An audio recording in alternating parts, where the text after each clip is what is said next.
Donc, dans cette vidéo, je vais vous montrer comment arrondir un nombre qui est écrit en notation décimale. Je suis à la page 4 de votre cahier du chapitre 7. Donc, un nombre qui est écrit sous forme de décimale, ça s'arrondit exactement de la même façon qu'un nombre normalement sans décimale. Donc, on va premièrement prendre notre nombre, comme par exemple ici 64,38. Et là, ce qu'on va faire, c'est qu'on va souligner la position où on désire arrondir. Donc ici, on a 6 qui est en les dizaines, 4 les unités, on a les dixièmes 7, les centièmes 3 et 8 sont les millièmes. Alors, si je vous demande d'arrondir ça au dixième près, alors je vais souligner le chiffre qui est à la position du dixième. Ici, c'est le 7.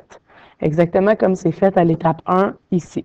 Donc, j'ai souligné mon chiffre. Après ça, je vais regarder le nombre qui est situé complètement à droite. Donc, je regarde son voisin immédiat.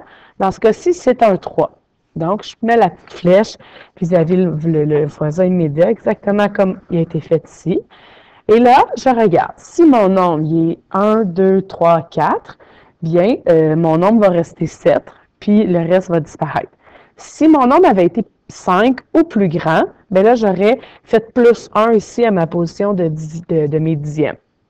Alors, dans ce cas-ci, c'est un 3. Alors, la réponse va donner 64,7 comme arrondissement. Il y a le deuxième exemple ici. Si on désire l'arrondir maintenant au centième. Donc, on commence par souligner le nombre qui est à la position des centièmes. Dans ce cas-ci, c'est le 3. On fait notre flèche pour regarder son voisin. Son voisin immédiat, dans ce cas-ci, c'est le 8. Alors, le 8 est plus grand que 5 et 5 est plus. Donc, ce qu'on va faire, c'est qu'on va changer notre 3 ici. On va faire plus 1 à ce 3-là. Il va devenir un 4. Alors, ça va donner 64,74. Ensuite, si on veut les placer en ordre, ces fractions-là, donc premièrement, ce qu'il faut faire, c'est qu'on regarde la partie entière pour commencer. Donc, dans ce cas-ci, par exemple, je vais comparer 9,76 avec 9,63. Mais les deux parties entières sont pareilles. Donc, dans ce cas-là, je vais y aller avec la position décimale. Donc, ensuite, on commence par la position qui est la plus à gauche, puis on s'en va vers la droite. Donc, ici, mon premier chiffre après la virgule, j'ai 7 et ici, j'ai 6. Alors, c'est bien entendu celui-ci qui va être plus grand.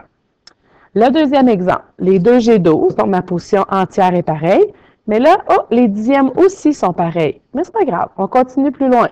Donc, le chiffre que je continue plus loin, c'est un 2. Dans les deux cas, c'est la même chose. Et là, ici, on a un 0, alors que là, on n'en a pas. Mais pourtant, on sait très bien que après la virgule, on peut ajouter le nombre de zéros autant qu'on veut, ça ne change pas mon nombre. Alors, c'est pour ça que ces deux chiffres-là ici vont être égaux. Ici, 5,625, 5,629. Donc, on y va dans là. 5, 5, c'est pareil. Il faut que j'aille après. 6, 6, c'est pareil. 2, 2, c'est pareil. Donc, c'est à la position des millièmes que ça va se régler. On va trouver qu'il est plus grand. Quand on vient pour les placer sur une droite numérique, il faut se souvenir que chacun des bons, il faut qu'il soit identique. Donc, par exemple, 5,623.